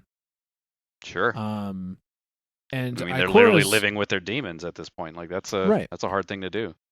and Ikora isn't necessarily responding to him, but she's writing to herself. It's a journal entry in this case, and she says, Ransom's grievance with the Elixni is a rational one, but it would doom us to another cycle of conflict. The psychometer lets us glimpse ancient memory not because the light cannot remember, but because it chooses to relieve us of memory's grief. The glycon velatus is infested with the residue of evil touch because the darkness is there, and the darkness remembers the suffering aboard, haunted like the nightmares of the moon.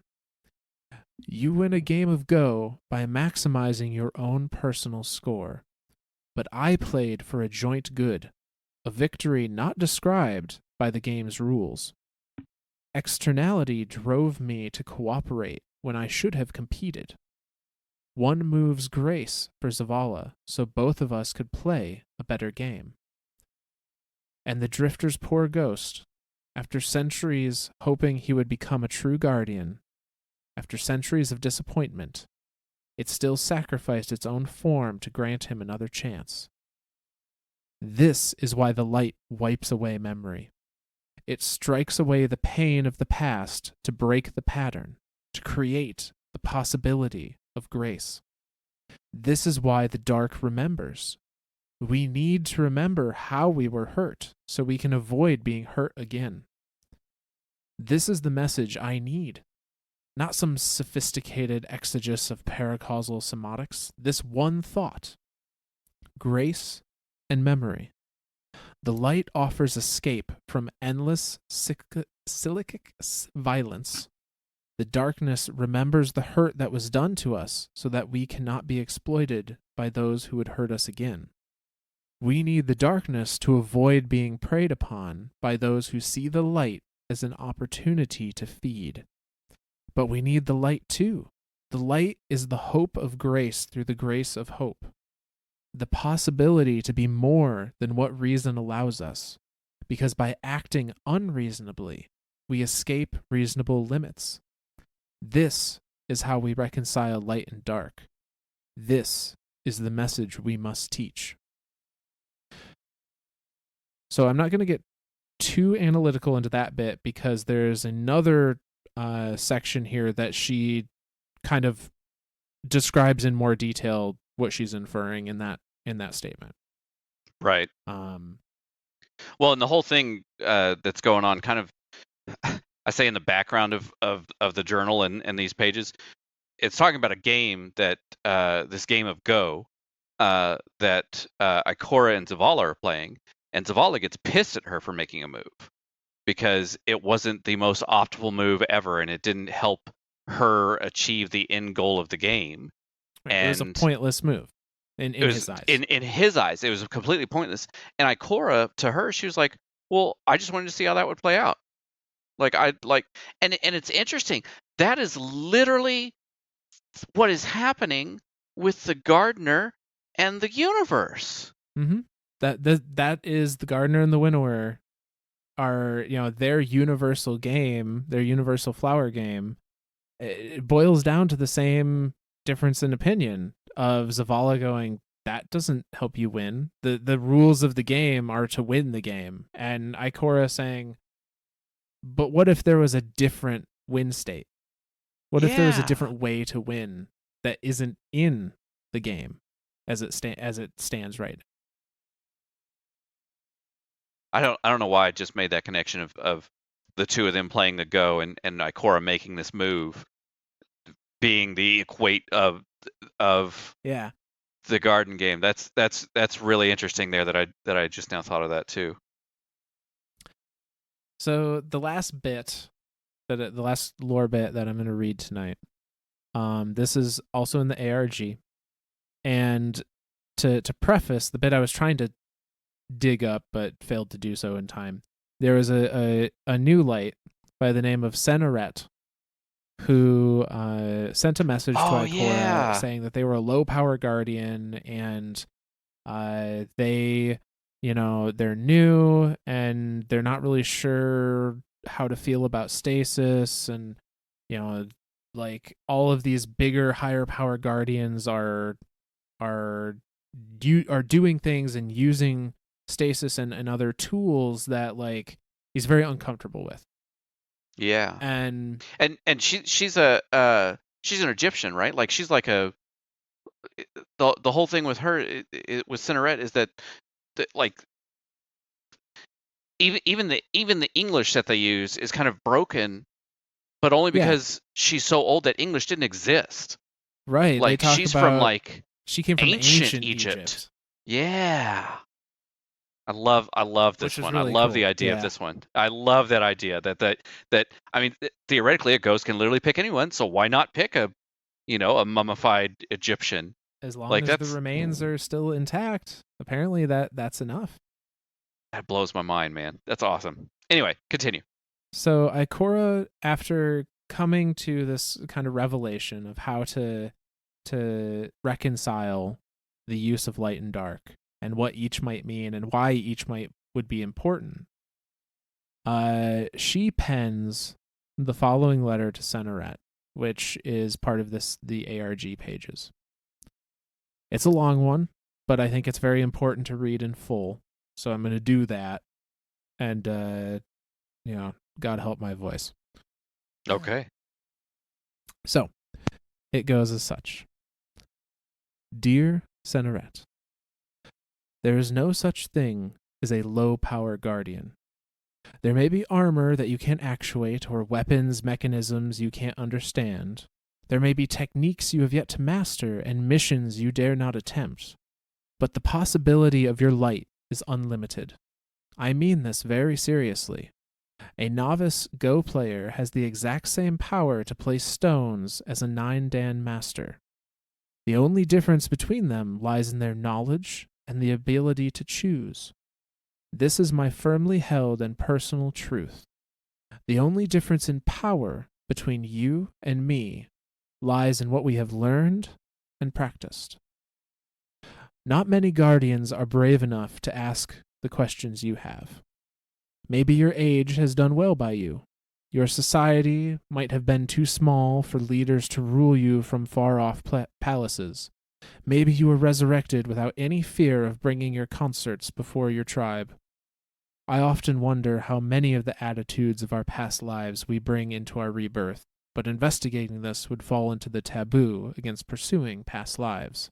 And no guardian would want to be told they retained ancient prejudices, even if the structures of power that once gave those prejudices their venom are long gone. This brings me to your treatment at the hands of other guardians. Their curiosity about the enemy is natural, and we cannot suppress the enemy's arguments. We cannot suppress the enemy's arguments without perversely amplifying them. Even I have begun to believe that our enemy may not be the darkness itself, but a power or principality that commands and rules in darkness. But you are right. Guardians do mistake the traveler's silence for weakness. They do see the constant necessity of violence and the rewards they reap through that violence as a reason to disdain peace and virtue as dull.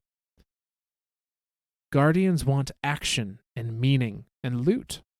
All guardians have experienced devotion, sacrifice, and death. This separates us from the rest of humankind. But sometimes we let this separation divide us from the ordinary good of ordinary people. We forget what it means to live a peaceful life surrounded by the friends we choose. Because we can endure death and violence, we forget how horrible and final violence can be. The nature of your death, Seneret, means that you cannot forget that. You know that you were killed by other people, not by a great darkness from the stars. The question of how to live well in a universe of indifference, cruelty, and deprivation is the only question. The light does not offer us an afterlife or an otherworldly paradise. It does not give us throne worlds or pocket universes. The light tells us that paradise is something we have to make here. The darkness cautions us against mercy to our enemies. Are we fools for trying to be good when our very survival is at stake? Maybe. But the fact that our morals sometimes make it more difficult to survive is proof that we are truly good. There is not much commendable about doing a right thing when it is also the correct thing, tactically. When the good thing is also the hard thing, that is when the righteous are separated from the lost. Seneret, let me tell you something I have told no one else. I know that in the end, the darkness can win. Do you understand what I mean? By its very nature, the darkness is the judge of what will exist and what will pass away. In the end, there may be only darkness, because all that exists will remain only by its consent. But the light grants us freedom from existence alone as the measurement of our worth. Oh, evolution has made us afraid of non-existence, certainly, and it is good to fear and to avoid non-existence, because without existence, we cannot experience joy. The idea that death is an escape from suffering is a trap. Death is not an escape from anything. It is a wall, a cessation, meaningless. I do not embrace death. There is no possibility in death. Life is our only chance to live. Darkness helps us avoid death. It helps us to go on existing. It is necessary. We must remember what hurts us, so we will not be hurt again. But darkness alone points to an eternal existence of mere survival, to a universe where the only judge of a good existence is the ability to go on existing. It is the grace on the light that grants us the dignity to choose a finite line of compassion and common good over an eternity of competitive subsistence. The darkness of the being that speaks for it claims that the extermination of all those who choose the light is inevitable, that the universe will be inherently by morally impoverished advantage will be inherited by the morally impoverished advantage seekers like the Vex and the Hive. Logically, I cannot see an escape so long as I accept the darkness's logic. But this is why we fight, Seneret. Not to preserve our own lives, but to preserve the possibility that we represent. When all choices are measured by their fitness payoff, by what they do to benefit the continued existence of the chooser, the darkness has won completely. The most important thing we can do, the most formidable blow we can strike against our true enemy, is to offer irrational grace, to choose unreasonable hope and unreasoning compassion, even if it goes against calculated advantage. It is only by disregarding the logic of mere survival that we can create a possibility of existence outside of that logic. So, if they do not offer you a spot at the campfire, if they call you naive, if they dislike your complaints about the casual violence of the casually violent, if they quote from the unveiling texts, tell you that the gardener lost because it always stopped to offer peace, and the winnower always struck then, ask who they would rather sit by at the fire, the gardener or the winnower. Then ask them if they would like to live in a universe where no one ever sits beside anyone else at the fire. Never forget that even in the miserable logic of the prisoner's dilemma, it is the cooperators who create the best world. 2 cooperators will score higher together than 2 defectors ever could. A world of cooperation would defeat a world of defectors if the defectors could only be kept away from the cooperator's bounty. Never forget that what we achieve together, what we accomplish by leavening darkness with light and light with darkness, tempering grace with memory and memory with grace, is quite literally more than the darkness alone can ever manage. The Hive may have extinguished entire galaxies of allied life, but before the Hive came, those Ecumene accomplished titanic works. What did the Hive have to show for all their conquest. Miserable warrens and rotting moons, even their libraries are just catalogues of death. Even their queen wants a way out. Never give up hope. If it is possible to live well, then it is worthwhile to try. If it is possible to exist by the rules of light, then darkness is forever defeated. It cannot dominate all things for all time. Above all else, when you are in the deepest pits of despair, I offer this.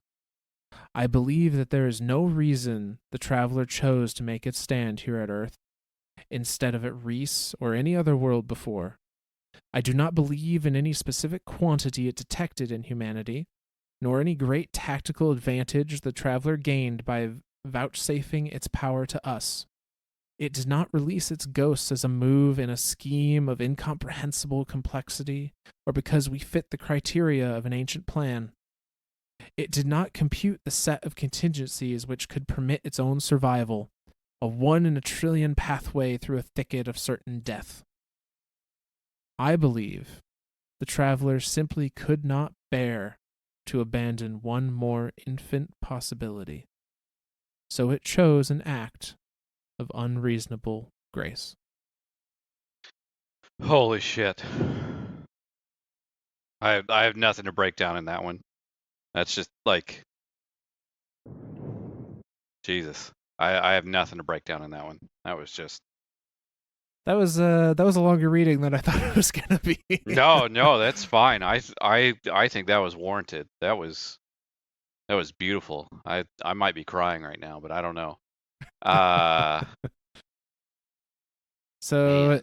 it all boils down to this idea that while the darkness allows us to ensure our survival, the light offers the ability to have unreasonable hope and forgiveness, to build that gentle kingdom ringed with spears.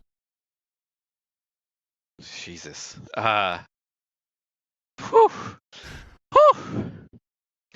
Need a little bit of air from that one. Okay. Yeah. So, we did it. We did it. I think we have officially finished our series on the light and dark. We have broken it down into every. We've defined what the light is. We've defined what the dark is. We've defined what the witness is. We've defined what the traveler is to the best that we can.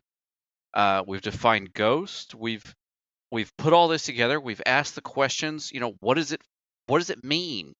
What does it mean? All of this crap. Like, what is this all just fluff for the sake of fluff, or is it like, what does it mean?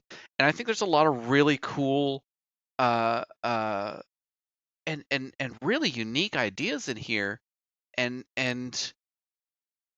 they parallel our universe, our own existence, right? Like, there's a lot of stuff in here that can be taken as at face value, but can also be looked at a deeper sense. And I think that's what we always try to do. That here is we try to do these deep dives. We try to dig into this. Like, what does it mean to be good? What does it mean to be of the light? What does it mean to be of the dark? What does it even mean anything to be light or dark? Are we all just teabagging fools in Crucible 24/7? Is that what's going on here? Right? Like, that's what does it mean? But yeah, no, I shit, speechless, no words. Yeah, I guess we'll close this one out then. Yeah, say I think that's where we're gonna end for tonight, and that's will be Sweet. the end cap on our light and dark series. Until we learn more, hopefully in Lightfall. Yeah. And then we can see how right or wrong we were. Yeah.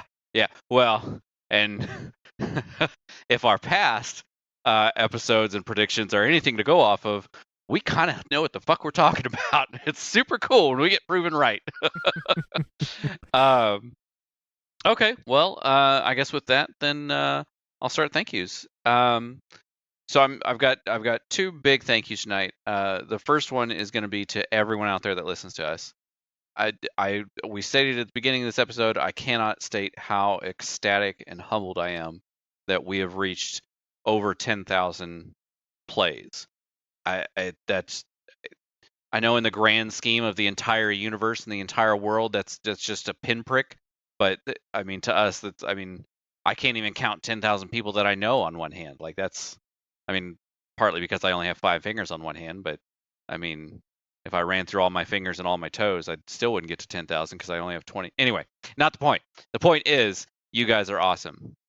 And without you guys, we are literally just two guys rambling at each other and telling each other these really cool stories and coming up with these really cool theories that we hope are reaching all of you that are that's more that's maybe this inspires someone down the road to go, well, I want to dig into this, I want to look into this lore, I want to I want to see what this means to me, what does this mean to life, whatever. Like that's cool. I think that's really cool. That's a really cool thought. So again, thank you to all of you out there. I know last episode we kind of talked that we were going to do something crazy or something cool for 10,000, but we Myth and I are kind of brainless on this one. We don't know what to do. So a thank you is the least that we could do for y'all. So yeah, so thank you again. My second thank you is I I I don't know. This is a weird thank you. Thank you to No, I don't have anything. I'm just kidding. I don't really have a second thank you. I guess I'll just give it to Myth because I don't have anyone better to give it to. No, that's rude. That's okay mean. then. Oh no. No. My second thank you is going to be to the witness actually, and the traveler, and our ghost, because I think the three, like, again, I don't think you can take the ghost without the traveler, and you can't take the traveler without the ghost. Like the two of those, I feel like those. I think that is one theory that over in some amount of time we're going to find that is a logical theory that might prove to be right. So yeah, thank you to the, we'll call them two and a half of you, I guess. Yeah, that's a good way to think about it. Myth, you got any? Say, I'm just gonna parrot what's been said already. Thank you to everyone that listens to our crazy asses. 10,000 plus is a number I still can't even wrap my head around that there are that many people that have listened to us, or that many times that people have listened to us, I should say. It is incredible and it just amazing. Yeah. So, thank you so very much to everybody out there that has listened and will hopefully continue to do so. I have said it in our previous episodes. I'm gonna say it again here. If you want to reach out to us, can be a question about something. It can be a theory of your own. It can be just a message saying, "Hey, I enjoy what you guys do," or "Hey, you guys inspired me to go, dig into this stuff deeper." All of that stuff is awesome and makes our day. So I would love to hear from you guys. We've got a Twitter running. It is at Myths and Stories, spelled with a Z, the same way the title of the show is. So maybe drop us a line there if you are feeling in the mood to do so. But otherwise, I think that's it. Alrighty. Well then, from all of us lore nerds to all of you guardians out there, we'll see you next week.